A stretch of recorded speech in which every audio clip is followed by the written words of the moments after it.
If you need any Xbox or PlayStation codes or anything gaming related, check the referral links down in the description. They'll take you to g2a.com. They already have a discount on most of their goods already, and with the code CHES at checkout, you can get yourself an extra 3% off as well.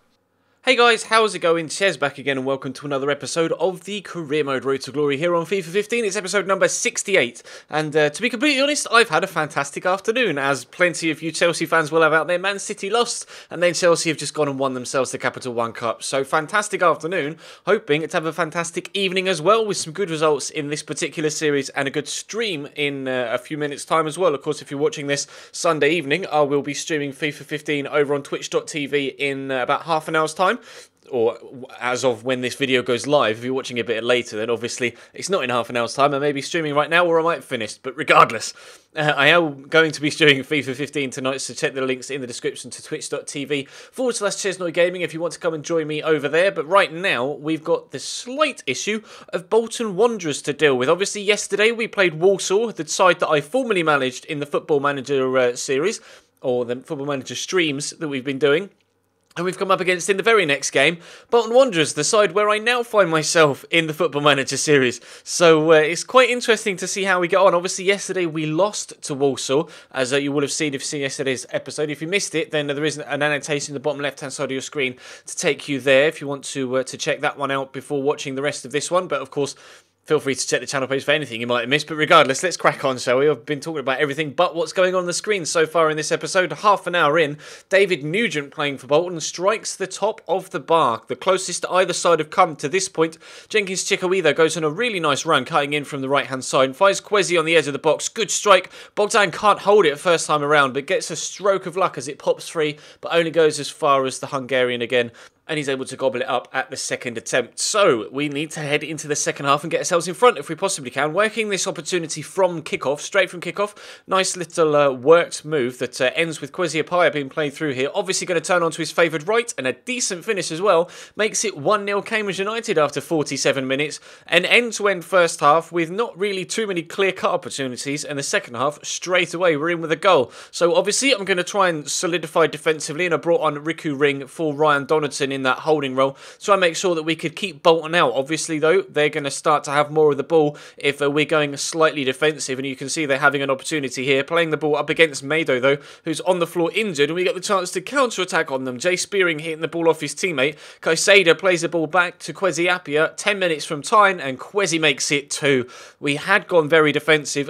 Bolton were dominating, but a mistake from them giving the ball away cheaply, and we were able to counter-attack to rather good effect, and Kwesi gets his second and our second of the game. Bolton still continue to come on the offensive though, so you can see Tim Ream with a great ball in, and Leicester with the first time volley into the back of the net. That's quite possibly the best goal that we've had scored against us so far this season, if not this series, if not on FIFA 15. I'm trying to think of any other worldies that have been scored against us. There aren't many.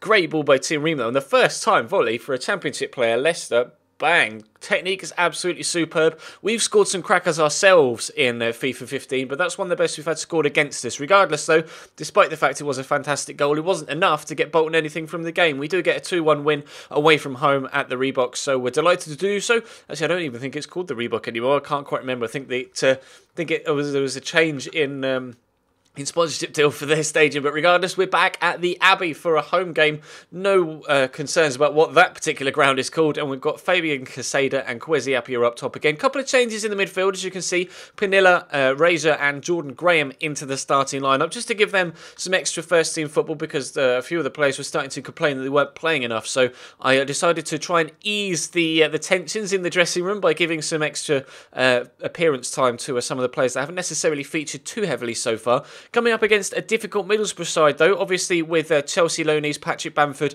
and Kenneth Omaruo in there as well, although with FIFA being as unrealistic as it is, unfortunately they're actually permanent signings at Middlesbrough because Chelsea's squad size was too big for the game to handle, and a lot of the loan signings that Chelsea have sent out, including Thomas Kalash, etc., have actually gone as permanent transfers, which is disappointing, but regardless, we'll come up against Middlesbrough here, and hopefully Kwesi can have his shooting boots on a little bit more accurately than he did so there, and we'll be able to get ourselves another another decent result. There on the attack, though, was playing young Will Atkinson in goal for the first game against Bolton, but it was Zabre who was back in goal, the Swansea loanee, for this second game, and obviously he was called upon well there. Not the most difficult of saves to make, to be completely honest, but obviously it's nice for a keeper to give his defence less to worry about when you know that he's definitely going to make a save behind you. But Fabian Casada is a deadly finisher, an absolute killer in the box. Great feat to turn away from two defenders, and then a slotted, powerful strike into the back of the net. Laces straight through it, arrows into that bottom corner,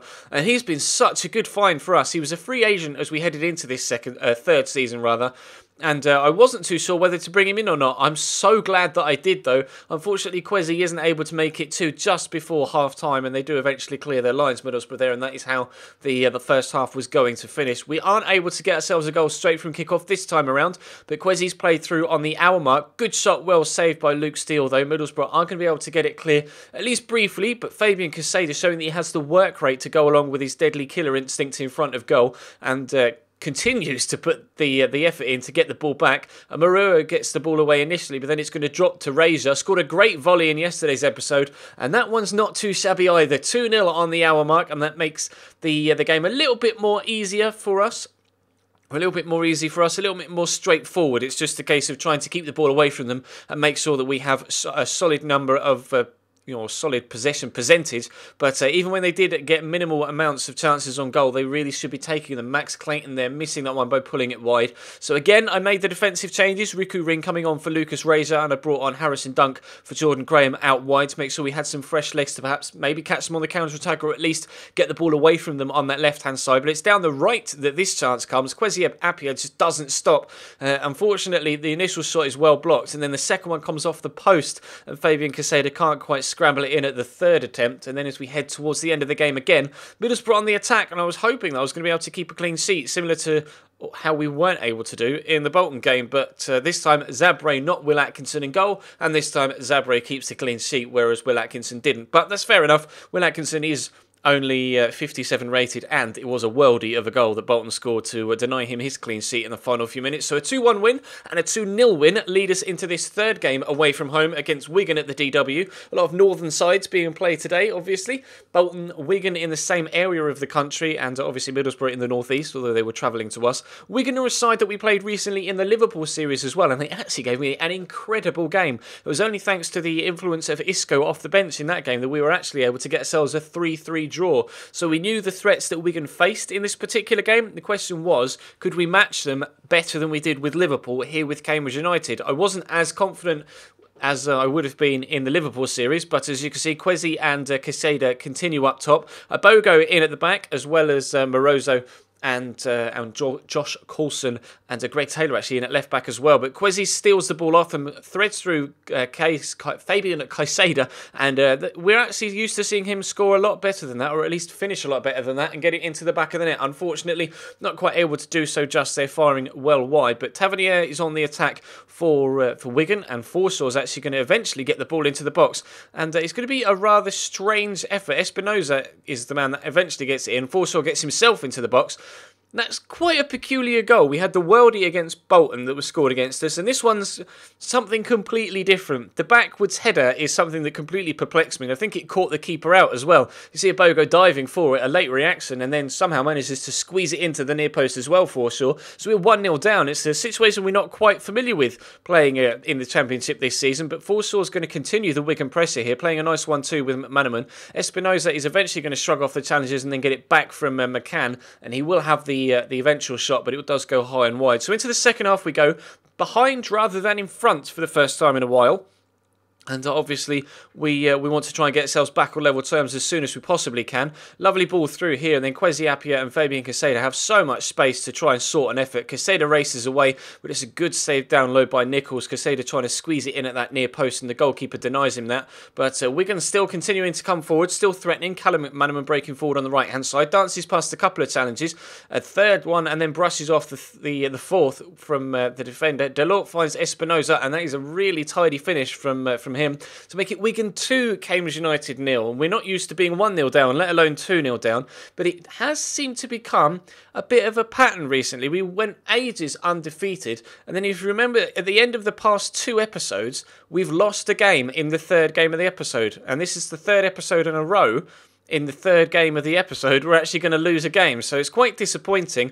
Clearly, I must be doing something wrong, playing really well in the opening 2, and then just perhaps not concentrating as much in the 3rd. But Casada gets us one back there in the 87th minute, and rather reluctant to actually go and pick the ball up. Seems like he definitely just wanted to stand there and celebrate. But unfortunately, we lose 2-1 against Wigan, so kind of opposite to how the Bolton game went. We scored, or they scored late on in that one, and we scored late on in this one to close the deficit, but not match the scoreline, unfortunately, in favour of the opposition. So we lose that one 2-1, but we are still top of the table by 2 points now ahead of Queen's Park Rangers, who have lost 2 games less than us, but they've been drawing too many games, which is normally my trait. So thankfully, so far, we do still sit top of the table, but goal difference is very close with them. Then there's a little bit of a gap towards Norwich and Sheffield Wednesday, and then a bit further to Crystal Palace and Reading. We're definitely well inside the playoffs, 14 points inside the playoffs right now. We're almost halfway through this championship season already. It seems to be going very quickly, not really too sure why, but the games seem to be tumbling thick and fast. So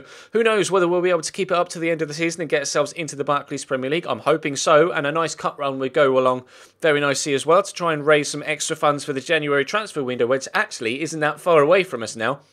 And obviously we're going to be looking to move on a couple of players as well, to hopefully try and free up some extra cash to bring in some other replacements. But that is going to bring today's episode to a close, guys. Thank you very much for watching. Drop the video a like if you enjoyed, of course. Subscribe if you haven't already. Check the channel page for anything you may have missed over the past few days, whether it's this series, the My Player series, or the Liverpool Career Mode series, or any of the FM stuff as well that's been going up at 7 AM in the morning, which will continue to do so.